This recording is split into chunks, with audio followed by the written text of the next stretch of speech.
भाव से आपने धन के साथ लगाया दान अर्थ तो अच्छा लगा, किसी वस्तु के साथ आपने कहा दान कर दिया तो अच्छा लगा। अब ये शब्द उठा करके आप कन्या के साथ में लगाइए। सभी बेटी वाले बैठे हुए हैं, जैसे आपने बचपन से पुत्र को पाला है वैसे ही पूरे नाजों से बेटी को पाला है, फिर दान अर्थ वही आप कन्या के साथ में लगा रहे हैं, वही अर्थ है। क्या माता पिता का अधिकार बेटी पर से कभी भी समाप्त हो सकता है?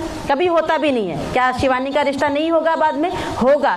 तो इसलिए जो हम क्रिया कर ही नहीं रहे हैं आगे, उस क्रिया को हम यज्ञ में विवाह के समय में क्यों करें? कन्यादान जैसा कोई वर्ड ही नहीं था। ये बीच के समय में उसका बहुत बुरा इफेक्ट हमारी सोसाइटी में बेटियों पर पड़ा। ये कह दिया कि मायके जाएंगी तो भी पूछ करके जाएंगी, कोई भी कार्य करेंगी पूछ करके जाएंगी, पेरेंट्स आएंगे पूछ करके आएंगे। ये परंपरा क्यों अपनी? और मुझे लगता है कि बेटियां यदि सबसे करीब होती है तो माता पिता की होती हैं। कोई गलती भी करती हैं तो माता पिता का साथ है तो जल्दी बात मानेंगी, तो उसका फायदा है। माता पिता का साथ कभी जैसे बेटे को पालते वैसे प्यार बच्ची के लिए होता है। तो इसलिए कन्या ग्रहण विधि होती थी, उसमें कुछ भी ऐसा नहीं कि हम बेटी का दान कर रहे हैं। हम लोग यहाँ पर एक्चुअल विधि करेंगे। कन्यादान का लोगों ने अर्थ निकाला कन्या का दान, जबकि संस्कृत में क्या है? कन्या यही दानम, मतलब उस समय में कन्या के लिए जो गिफ्ट्स लोग लेकर के आते थे ना, उस उपहार को कन्यादान कहा जाता था। लेकिन कन्यादान का कन्या का दान कभी नहीं होता है। तो आप लोग मेरे साथ बोलेंगे, सिंपल सा है कि अभी तक हमारी जिम्मेदारी थी हर बात में आपको हमें ध्यान देना पड़ता था। पूरे जीवन हम नहीं रहेंगे, थोड़ी सी हमें कम जिम्मेदारी दीजिए। अब आप दोनों को जीवन साथी के रूप में एक साथी हम दे रहे हैं, इसलिए माता पिता हाथ मिलाते हैं।